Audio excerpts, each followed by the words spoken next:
This has been a great week. I want to thank the Orange Bowl, their members. This has a reputation of being one of the great bowls in college football, and this week has certainly been no different. Very appreciative of the organization, how well we've been treated this week. Our players have really had a great time, and certainly excited here to finally get to the game. It's been a tremendous week, a great experience, of course, coming back to the playoff. I do think that, as we've all said many times, being in this situation, for our coaches and players here a number of times is a great thing, because there's a lot around these playoffs, and at the end of the day, it's about getting your team, yourself ready to be at your very best on the 29th, and so that's been our goal and our focus the entire time. And so we're certainly excited to play a tremendous Alabama team with one of the great coaches that's ever done it. And but that's what these games should be like. I think when they created the playoffs, that's probably what they envisioned, is great matchups like this. So we're certainly looking forward to the opportunity, looking forward to tomorrow night. And thanks for having us here. John! What? Red 7! I don't know what Red 7 means. Hot route! I don't. What is hot route? Will you just go stand on the other side, please? Down! Come on. Ready, down, set, hut, Hit me!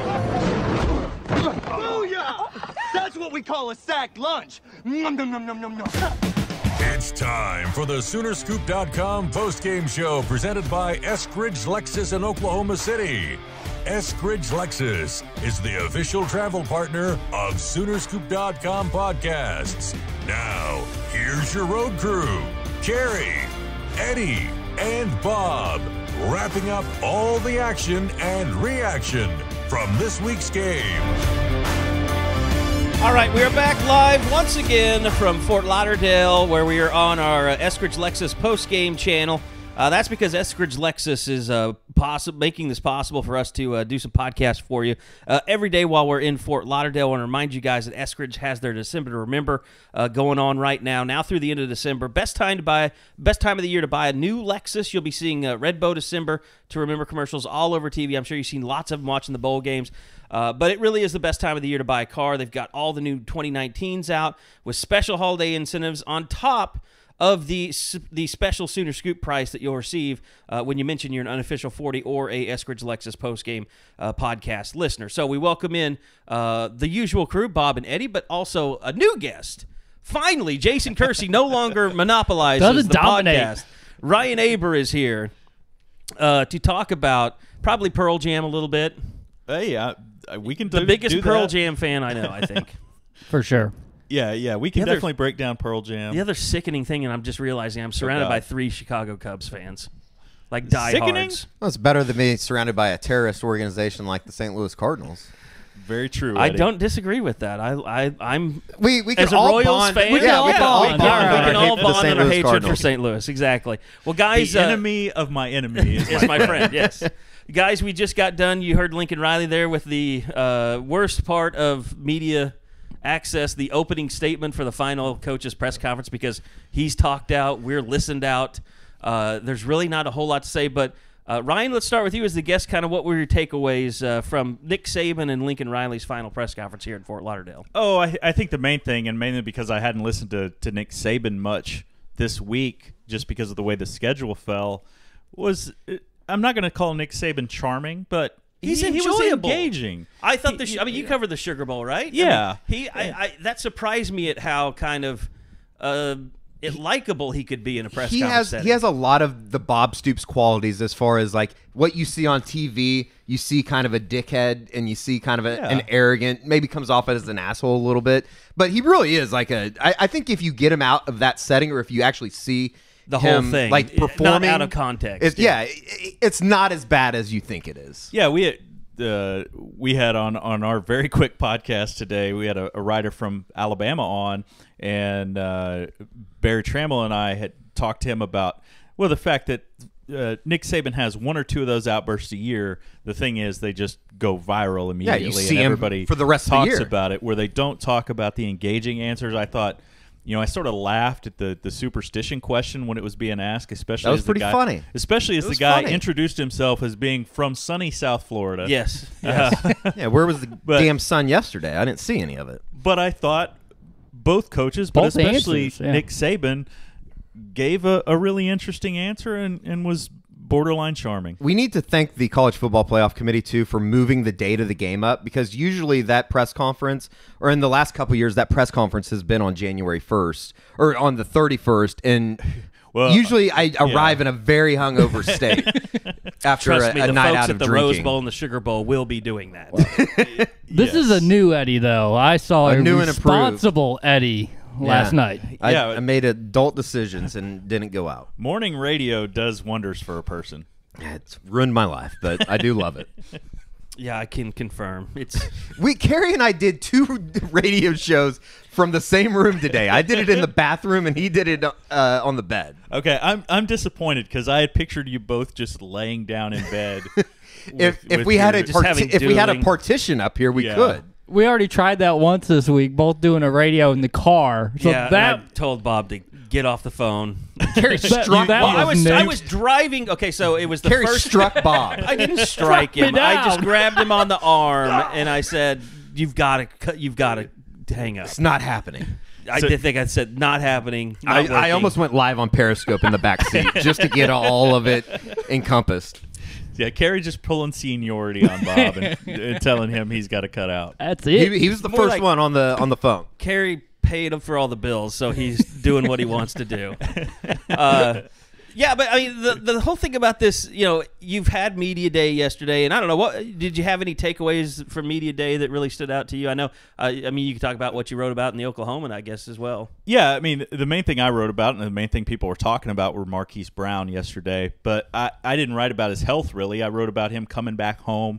And that was a bigger story than I thought it would be. Like, there was more local interest, I guess, in that than I thought there might be. Oh, yeah. People here are fired up to see Marquise Brown because he's a local guy and not only a Hollywood guy, which obviously gets talked about all the time, but has a lot of ties to Fort Lauderdale as well. His dad is from here, so people in Fort Lauderdale fired up. He played for a youth team in Dania Beach, which is just south of Fort Lauderdale, sort of tucked between Fort Lauderdale and Miami.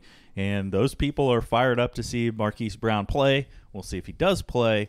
But, everybody talks about the Hollywood nickname with Marquise Brown, and rightfully so. It's a good one. Yeah. Gus Johnson comes up with good nicknames and I think because of the teeth that he wears, think he's Hollywood, California.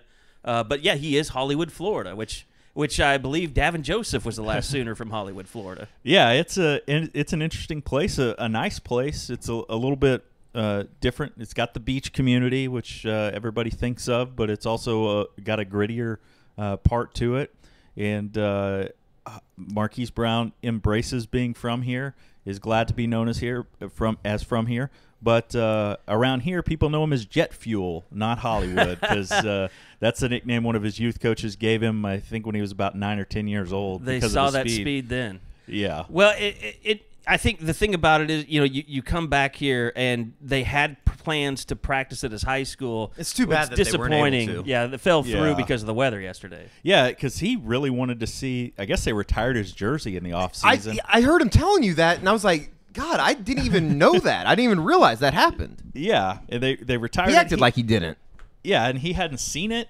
It was like no big deal to him. He's really. like, didn't he say like the coach FaceTimed him when they did it and he didn't answer or something? Yeah, and it wasn't because he couldn't answer. He said, he just didn't want to see it on a phone. He wanted to see it live. So he was really looking forward to it. Seemed like showing his teammates that and sort of letting them know what kind of big deal he was down here. But unfortunately, after we talked to Marquise as the media day was wrapping up, got a notification that they had moved to the Dolphins indoor facility, and there are no Marquise Brown jerseys hanging up in that facility, I don't think. Maybe one day. Not yet, exactly. Maybe there'll be a Kenny Stills one here in a couple of years. We saw just a flash of Kenny Stills, too. Like, he took off as soon as the media got there. I didn't even know that Dan Marino was hanging around yesterday. Yeah, he was in there. And he gotten so fat that I just didn't recognize him.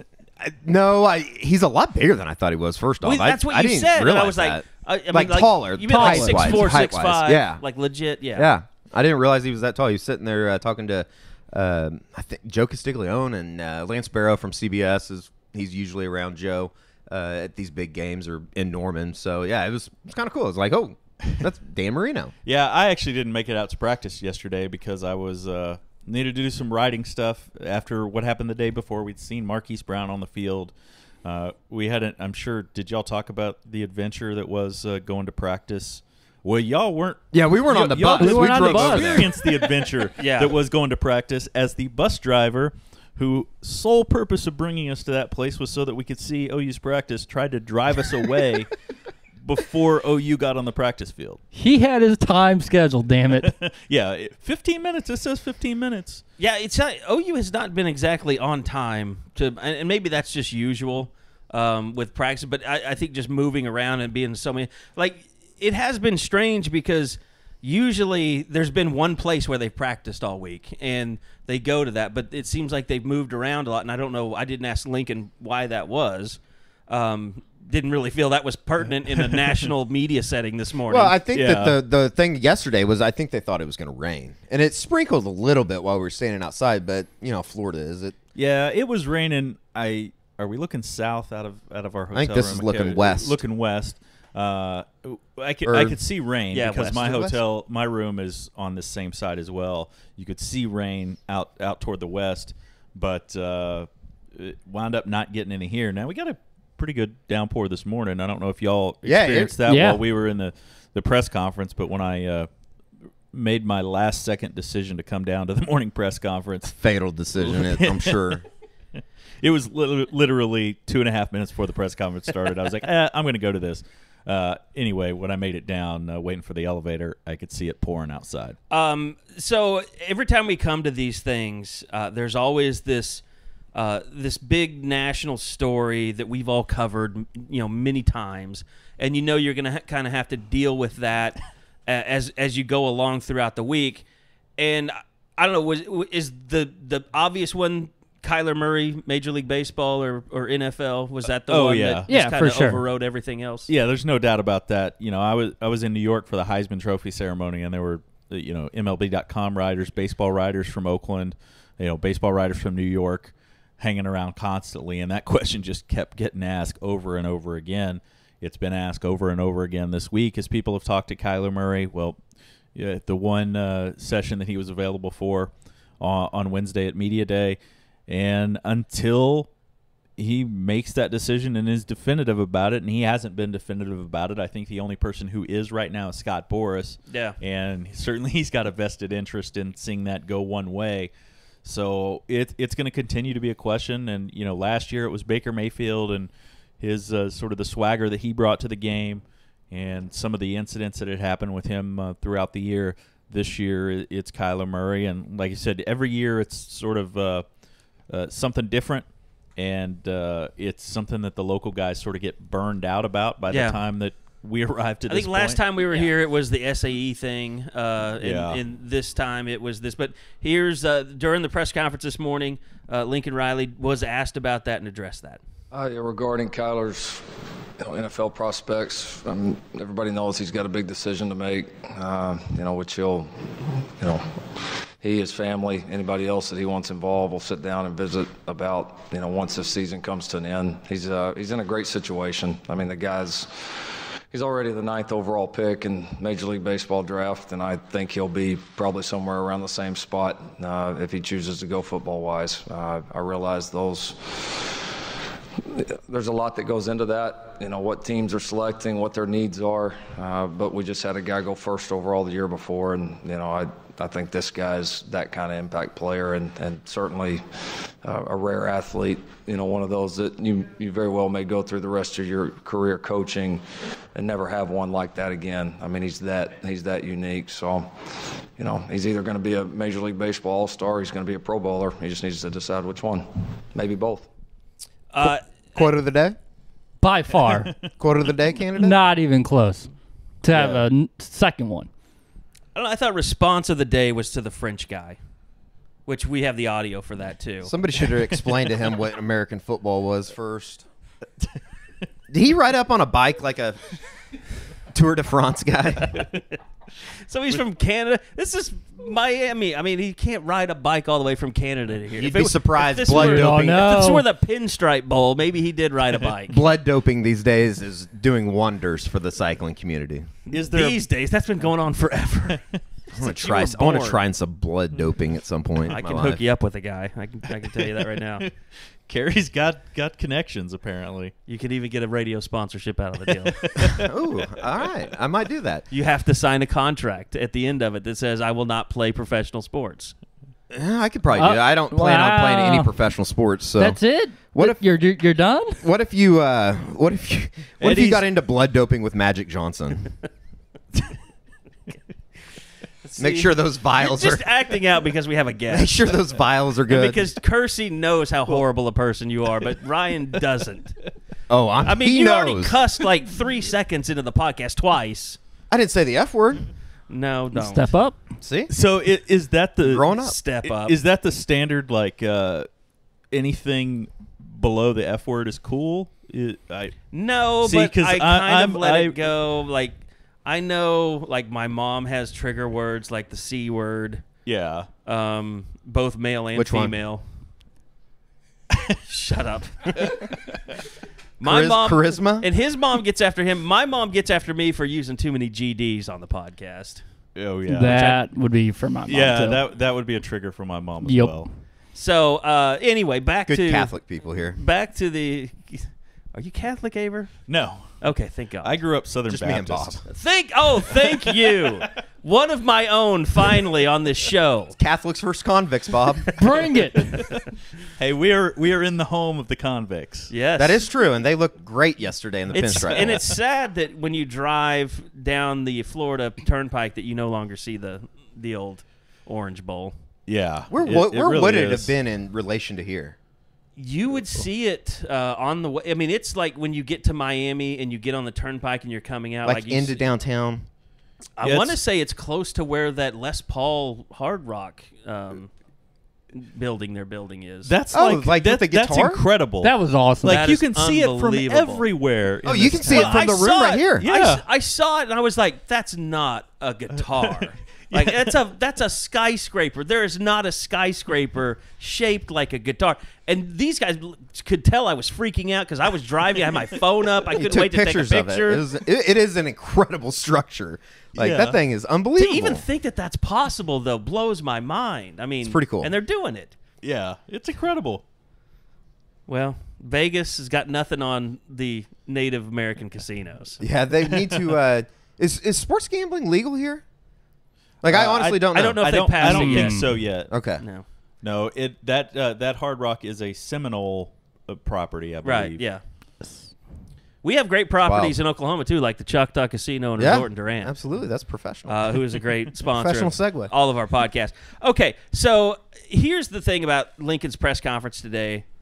I don't mind saying that I got obliterated on my question that I asked today, because Eddie believes that nobody should ask a question today. So yeah, I don't think we should have a press conference on the final day. Although I will say, Carey, I'm pretty sure you are the only. Well, I don't believe any print journalists ask a question today, but you were about the only. I'm trying to be careful here, but maybe I shouldn't. Legitimate internet journalist to ask a question, because everything else was the TV guys. Yeah, it's a look at me show usually. It's the guys that just showed up the last day and yeah. Want to get their question so they can show their bosses that okay, you paid for my trip. This is right. Why. Yeah, exactly. So, but yeah, I mean, but I thought the whole Lincoln's entire if this was like a sermon and he had. To speak Southern Baptist, and he had like a theme on it. It was that this team finds a way to win. That they look through all three phases of their game, and regardless of what you say about them, the special thing about his team is that they find a way to win games. It may not, their defense may suck, but they'll score about enough points that they need.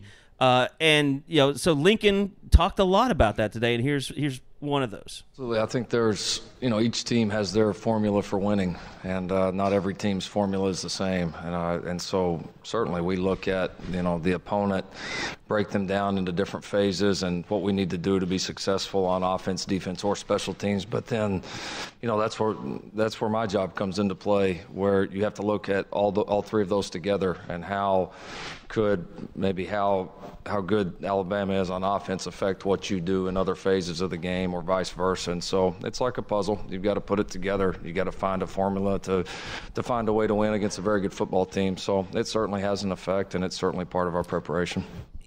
Ryan, we've talked about this on our podcast all year. Like, if OU somehow finds a way to win this game, it's going to change everyone's views on what a championship football team, how they're built. Because no team with a horrible defense like this has ever made it to even a national championship. Yeah, it's going to completely crush the whole defense wins championships mantra that's been thrown out there. Ingrained in all of us. Yeah, it really has. And I think in a lot of ways this OU team has already done that. Yeah. In some ways, just getting to this point, but certainly winning would alter that. And, and I think it's seeped in much beyond – the Lincoln Rileys, the Mike Leaches, the Dana Holgersons, the offensive-only minded coaches. We see it in Nick Saban. Nick Saban just 5 or 6 years ago was talking about how, spread offenses were the devil, and we should burn them at the stake. And now he's fully embraced that style of football. Well, and in terms of like my question to Lincoln, I'll play it, and then I'll kind of give you my thoughts on why it went the way it did. This is the first year I can remember where the playoff committee kind of just said, hey, we're going to overlook a team's defense in favor of how good their offense is. Does that make you at all feel like you're carrying a torch for maybe a brand of football that could break the mold a little bit? No. Not really. We're just here trying to win. We've just like we've tried to win all the other ones. And again, it sounds like a broken record. What's your formula for winning? We found ways to win games. We want to continue to get better on all three sides of the ball going into this game and into the future years of our program. There's no doubt about that. But we found ways to win, and we're going to try to do it again. And see, before the game comes around, I want to write kind of a column on this. And I think what a lot of columnists would do is, well, he didn't answer the way I wanted him to answer, but I'm going to write the damn thing anyway and just say that he's wrong. Like, I'm not going to do that. Who are you talking about, Carey? Lots. You can name it. The list could be very long. Okay, we all know that. But no, it's the thing about it is, to me, after kind of thinking about it, Lincoln never wanted to address the fact that his defense isn't very good. Like he shudders at any type of criticism of his defense, and after the Army game, he even kind of took it out on the media a little bit that he was being overly criticized. So, like, he doesn't want that impression out there like he's winning without defense. That's like the worst thing in the world almost that you could tell him. Yeah, for a couple reasons. One, just he doesn't want to admit that their defense isn't very good and that they haven't carried the load compared to their offense. Newsflash, you fired your coordinator this year. Yeah. That kind of stuff. And two, it's just a confidence thing for his defense. And I think that he feels like if he says you're right. then he's talking down to those guys that it gets really weird in the needs locker to room perform. if you do that. Yeah. But, it's got to be weird in the locker room. And those guys aren't now, stupid. right? They aren't stupid. Yeah. But I do think that there's a sense of, like, we're all on the same page. It's kind of a chemistry thing more than it is just being truthful with everybody. Yeah. So I can understand Lincoln Riley's reluctance to answer the question. I actually thought it was a good question. I shouldn't say actually thought it was a good question. That makes as opposed to everyone else that was there or listening the millions on TV. Yeah, I'm talking, Carey, in comparison to the other questions that we had today versus in comparison to your questioning history.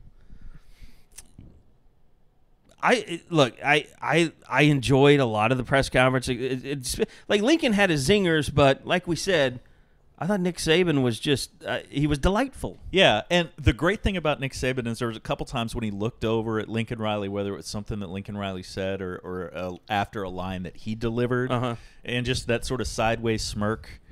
And, Nick Saban wins a lot of things, but he won the press conference today. I don't think there's any doubt about that. You're wrong. A man from France won the press conference today. This is a question let's for go. both of you. So with the long period between the end of the regular season and tomorrow's game, which do you think is most favored, the better offense or the better defense? Hopefully, Oklahoma's offense and defense. Nick Saban smiled after that. I wish that either Nick Saban or Lincoln Riley would have looked dead at that Frenchman. that guy, Frenchman, Frenchie, and just answered it like this. Sure.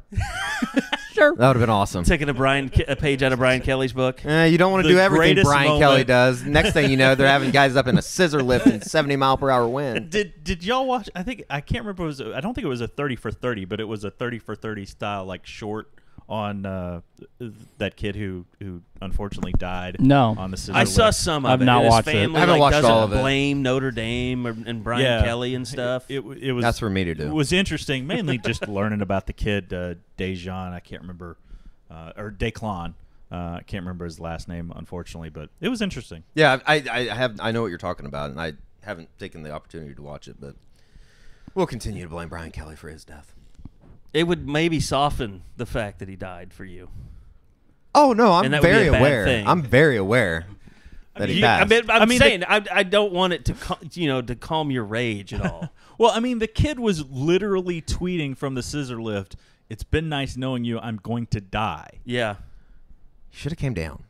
In hindsight, I bet he thinks that he probably should have come down. Probably so. My question is, I've never been up on like he has. Does he have controls? I don't. Is there Yeah, only control? Surely I don't there's know. controls. I don't know on how the that top. works. I told Carey when I took the job I don't do scissor lifts, so That's a we smart. won't be Because we were videoing. really considering we it. won't be We were videoing thinking doing of any getting video one. up from up there. So the Scissor Lift Corporation of America is not the next unofficial 40 podcast sponsor. I mean, if they want to be, I guess I'll get him one. I just need to strap in somewhere. I don't know if they even use scissor lifts anymore. Now they have the camera technology, the 3D. They were up in scissor lifts 360 yesterday in the degrees. dome. Were they? In the bubble, yeah. Yeah, well, I guess in the bubble it's a little bit better. Controlled environment. But I mean, still, even when they're outside, you usually just have the pole with the camera on the top. Yeah. now. I don't know. I think they have better advancements in videography these days. I did see a video of a guy, I think it was on Barstool, that he was driving around in a scissor lift on the highway, drunk. Oh, I think I have and a seen cop that. stopped him, Yeah. and he was trying to. After saying driving around on a scissor lift on the highway, you do You not don't need need to to say say drunk. It's just known after that. No, but the cop was like, "Get down here. We need to talk about this." He's like, "No, come get me." And he's raised up the scissor lift, and the cop couldn't get him. Something tells me that probably happened here in Florida. Everything you're probably happens right. in Florida. Which Florida you know man. what? It's a good thing they don't sell Coop Ale Works in Florida. Coop Ale Works, one of our great sponsors. They're sponsoring our podcast here from Fort Lauderdale. I'm sure, I don't know if Ryan Aber can speak on this, but I'm guessing he's had some Coop in his time. Just a few, some F5, Okay. some elevator wheat. So You're a beer guy, aren't you? Yeah, I You're like like an IPA guy. Yeah, I like a little bit of everything, honestly. Just You've depends now been on- fired from on the what kind of- Oklahoman for promoting a product on a podcast. What, Carey? Do you need a fourth?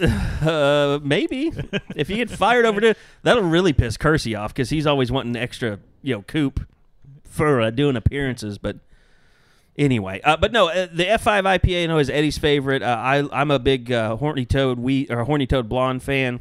The Elevator Wheat's really good. If you're a Pilsner guy, they got the Saturday Sour. But go to CoopAleWorks.com. Check out the website. They've got their entire lineup there, even their seasonals like the Grand Sport Porter going on right now. It's a dark beer, which Eddie is not a fan of, but I am. You don't like dark beer, Eddie? I don't have enough hair on my chest or big enough balls to drink dark beer. Well, Carey and I do because dark beer's great. Yeah, I just can't do it. I can't do it. You don't like flavor? No, not really. See, like, I didn't know Shinerbach was the color it was until I poured it in a glass, and I drank it for years, and I loved it. Yeah. And then I'll drink Shiner. I don't know what it is. It just, I think I have a mental block on it. Yeah, so you'll drink Shiner like in a can or in a bottle when Yeah. you don't have to see how dark it No, is? I'll drink it. I'll drink it on out of a tap too. I just I don't know. There's something about a dark beer that just really kind of blows my mind. It's like drinking I think it might be because it's so heavy.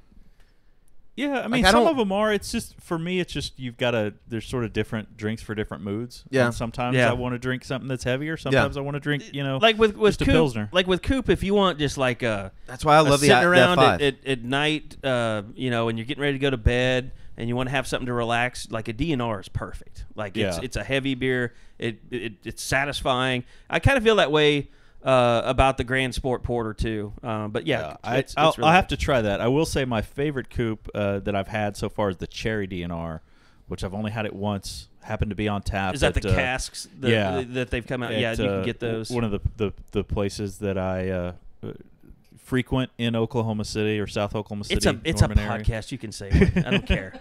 at a bar, and it was really good.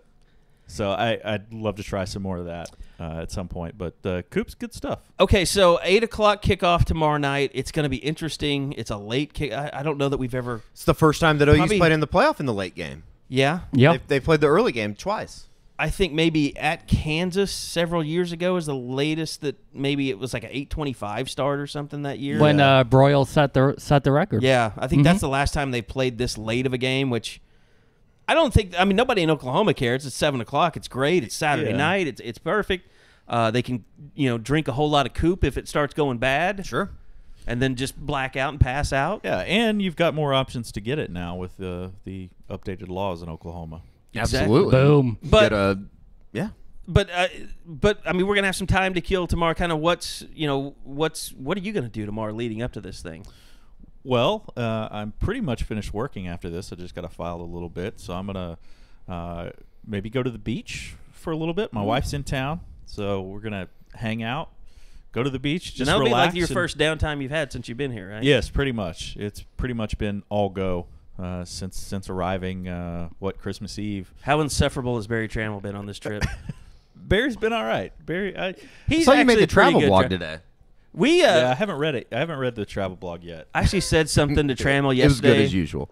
He got curious about our podcast, and I was like, Barry, you do not want to come on our podcast. Oh, Barry needs to come on the podcast. There you go. No, because of this guy that I'm pointing to right here. If OU makes the national championship, Barry Tramel needs to be on the San Jose podcast. Barry, okay, Eddie. See, here's the problem. It's not that I don't think Barry can handle being on the podcast. It's that Eddie will be as insufferable as he was today. He will turn it up to 11. Oh, it'd be awesome. It would be just awesome. to try and make him squirm. It would be yes. There would be 9/11 jokes. There would be yes, there would. That is out of line. That is out of line. I've never made a 9/11 joke like that. But if you want me to start the 9/11 joke series, I will. No, we've been very clear that we are not starting that on the pod. Barry has a very love-hate relationship with Eddie. Like Barry, obviously, who Eddie is. He feels like he can be publicly saved, maybe. Is that what it is? I think there's a little bit of that. And then, but when he talks to Eddie, he just sits down and chats with him. We have lovely conversations. Yeah. Well, he admits it. The truth of the matter is that Barry Tramel, he wants to hate me, but he loves me. In all seriousness, is one of the great guys. Oh, he is. For sure. I've told many people. He is one of my favorite people. He is also, and I don't know that I'd say this if I thought he would listen. And it's not you personally, Carey. Yes. It's just Barry Tramel and podcast don't really go together. But Barry Tramel is the reason. That's why we dominate. Barry Tramel is the reason why I do what I do. He's the reason why I wanted to be a sports writer. Starting to read him, especially the caustic things that he sometimes said about John Blake. Yeah, back in the day, back when I was in middle school and early in high school. I don't think you're not alone. I mean, I'm one of those guys too. I mean, he is the guy that a lot of kids in Oklahoma grew up reading the paper, and said, that's something I'd love to be able to do one day. Yeah, and I can't do it anywhere near to the level that Barry does. I mean, he's just unbelievable at what he does, but he is the reason why I started writing. He's an absolute legend. And the reason, Eddie, you're the reason he won't come on the podcast. Oh, thanks a lot. We'll get him at some point, I guarantee you. I'm trying to think of, it's like, it's a little bit, you're a little bit like Darth Vader, and he's a little bit like Luke Skywalker. He believes they're still good. They're I'm still not good I'm in not a him. Star Wars nerd, so I don't understand that. Oh, that hurt. That's the most That it's the most hurts. overrated film of all time. But I will say Whoa. I've never seen Star Wars, so I say Wait. that without knowing. Yeah, he's never. Ryan Aber is you might standing. need to move. Ryan Aber is standing, ladies and gentlemen. It's on now. I haven't seen any of them, so I can't say that I Eddie- take that back. I retract that statement. Okay, good. Because I was about to say I thought I liked you. But guess what? Now that Eddie knows this about you, Ryan, Look out. Oh, this is going to be like Kersey giving you crap about Pearl Jam, Oh, gosh. being a derivative of Creed and Nickelback. Serenity now. You have to admit, Now. I told Kersey I was about to punch him the other day when he was trying to screw around with that stuff. Yeah, because it wasn't Creed or Nickelback. He was, what was it? It was Hinder. It was Hinder and Nickelback. Oh, yeah. Yes. Hinder, a band that I Shout out Josh. Now we're going to piss Josh off. Shout out Josh. We just can't win on this thing. My brother went to PC West too. He knows Austin Winkler well, so so I'll refrain from comment on Hinder other than to say that they are not Pearl Jam and will never be. That's Although I think that's a here's the fair deal, that's a fair statement. I think they know that. Yeah, that's a fair statement. Okay, before we get out of here, let me get back to one thing with OU Alabama with you, Ryan.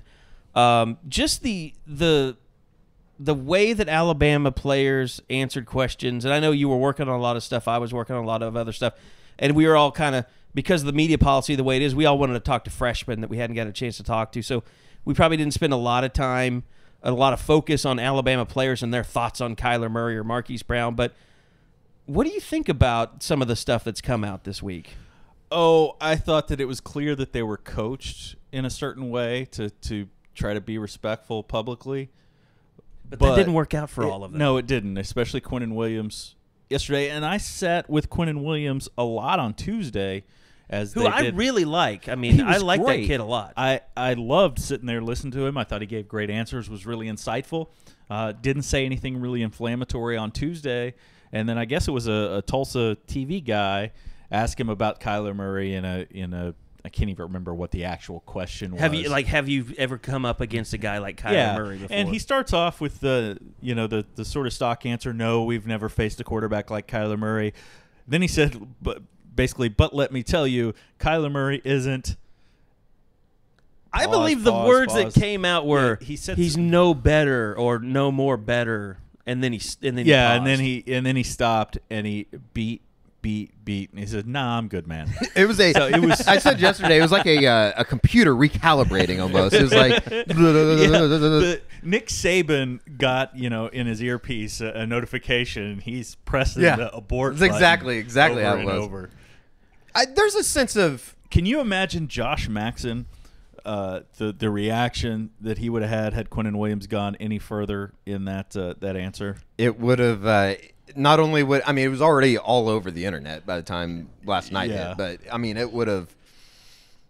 What are they going to do to Quinnen Williams though? You're not playing. Exactly. And I think that's what in a lot of ways made Baker Mayfield great, because Baker Mayfield realized that he was bulletproof and that anything that he said was not going to affect him that much, as long as it wasn't Here's the question, racially offensive or something like that. If even though he didn't follow through with saying anything bad, does it still have the same effect, motivational effect on OU?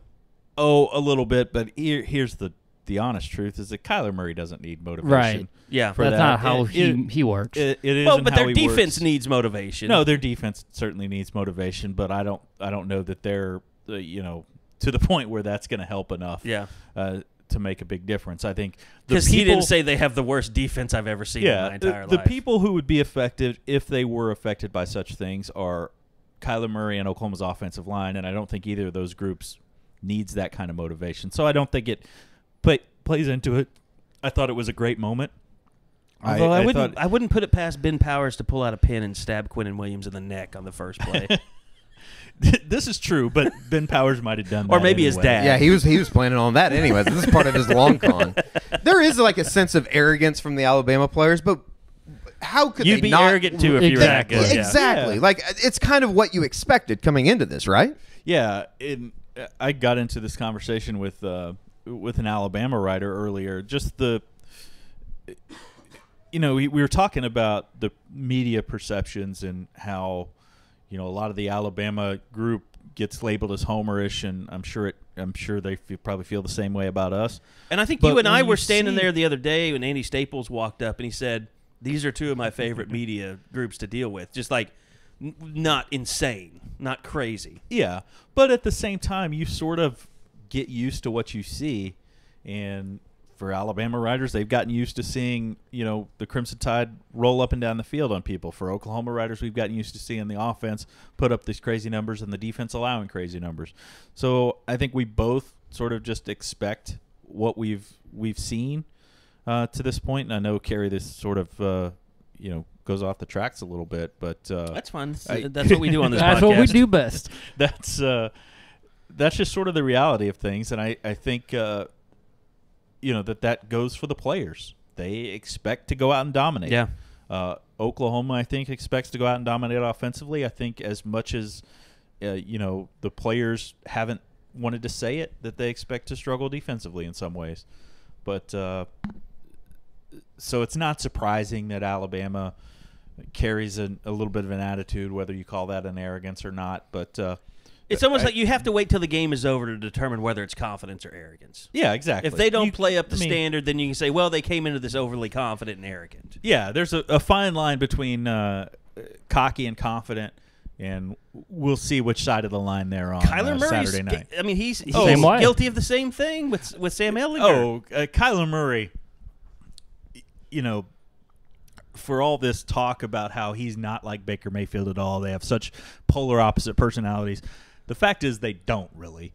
They just at the core, they're both deeply confident. I've said that all year, Aber. I've said that all year. They're the same person. Deeply competitive. They show Credit it. me, Eddie Radosevich. Credit me, please. They Credit show me it with this report. They show it in different ways, but deep down, they're virtually the same person. And I think that's why they're so successful, though. They have yeah. that same drive as far as, like, they would cut somebody's throat to win a game. Oh, yeah. And the guys that don't do that, they're not playing in the semifinal. Yeah, I mean, there's a reason why Kyler Murray looked like somebody had killed his dog when he walked into the post-game press conference October 6th. It was the first time he had lost since 8th grade on a football game. It's insane. Yeah, it really is. But that's what makes him great. That's what makes Baker Mayfield great. That's what makes all of these big time quarterbacks and all these big time players great. Before we get you out of here, what is realistic for OU offensively? I've been struggling with that back and forth all week because I do think that Alabama's obviously exceptional defensively, but I mean, you get back home in Oklahoma and they're going to score 50 points on Alabama. I think that's unrealistic. Yeah, I think it's tough to see them scoring 50. I think if you score in the high 30s, if you score 35 to 38, you got to feel all right with it. And at that point, you've just got to roll the dice and hope that your defense does enough. But I think if somebody told Lincoln Riley, hey, you're going to score 38 points tonight offensively, I think he should take that, roll with it, hope you get a couple turnovers, hope you do some things that they did against West Virginia, against Texas on the defensive side of the ball, and you never know what happens. But I don't think that Oklahoma is going to be hanging half 100 on an Alabama defense that's by far the best defense that the Sooners have faced this year. Yeah, and remember, I mean, in the second and third quarters of games, and especially the last 2 months of the season, especially the third quarter of the last month of the season, they struggled at times. I mean, I remember sending these guys DMs like, this team, I was about to say the F word, this team is screwed. Like, I thought Texas was going to run away with it in the second quarter. Yeah, and it's plus there's two things that make Oklahoma's offense what it is. And how dynamic it is, how explosive it is. And that's Kyler Murray's ability to run, not just when he does it, but the ability to run changes so much how teams can defend them, and Marquise Brown's speed. Yeah. And when you take out one of those two things, and it looks like even if Marquise Brown plays, that speed isn't going to be to what the level it was at its peak, it changes how defenses can approach Oklahoma's offense and how many chances that they can take. I'm not afraid to say this. Ryan Aber, the best OU beat guest that we've had on the podcast. Oh, shots fired. We'll send the... You weren't just here to promote your stuff.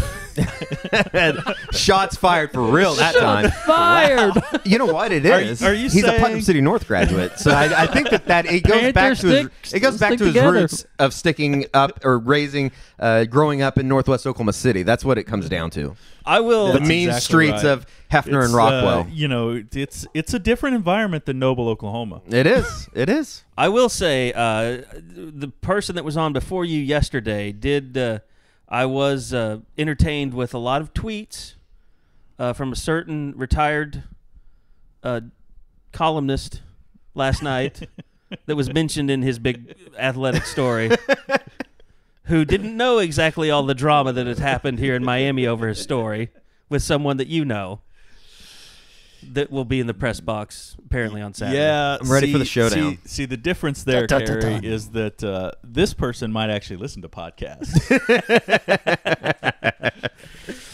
All right, well, right, no, it was great having you, man. We want to have you back again soon. And OU basketball's coming up. You're covering that a lot for the Oklahoman as well. I'm actually not now. Oh, I'm covering the women on football. That's Joe Masato. Oh, that's right. You're covering the. Yeah. No, I'm talking about women's basketball. Oh, the really important one. We want to talk about women. We want to talk about Sherry Cole's team. We want to talk about Shayna Pellington and Anna Lanusa. Was the UConn game fixed? That's what I want to know. Did Gino purposefully hold back until he needed to win that game? I was stunned at the result of that game that it was so close. I thought Oklahoma would absolutely get their brains beat in. So you're saying absolutely fixed? Yes, absolutely fixed. Okay. That's all we needed. I'll leave you with this, and you don't have to answer it. I don't want to get you in trouble, but maybe do some investigating on the theft that is currently happening. Sherry Cole's been stealing money from the university for years, and I know it. I just need to figure out how it's happening. No comment. You just have to go to every board meeting and get comments from James Gallagly on Sherry Cole's contract. Oh, when he figures it out, when Jim and I figured this thing out, we're cutting everybody back. He's on a first name basis. Here's the question, and I'm not talking specifically about the coach that you mentioned, Eddie, but I'm talking about in general. Is Gallagly going to get into the athletic department at all, or is he just going to see, oh, they're making money? That's the main thing that Joe's been here for a long time. He trusts Joe completely. Joe's changed the key code. That's assuming though that Joe has always been okay with everything that's you know what I'm saying? With everything that's gone on in the athletic, including salaries to certain people. Right. So because he wants to run a balenced department as much as anybody. Yeah, and I think that's going to be fascinating to watch. I know we didn't expect to get into another serious conversation here late in this podcast, but I think that's going to be fascinating to watch over the next year or two. No, you've just opened my eyes to the fact that the hatchet man is Joe Castiglione.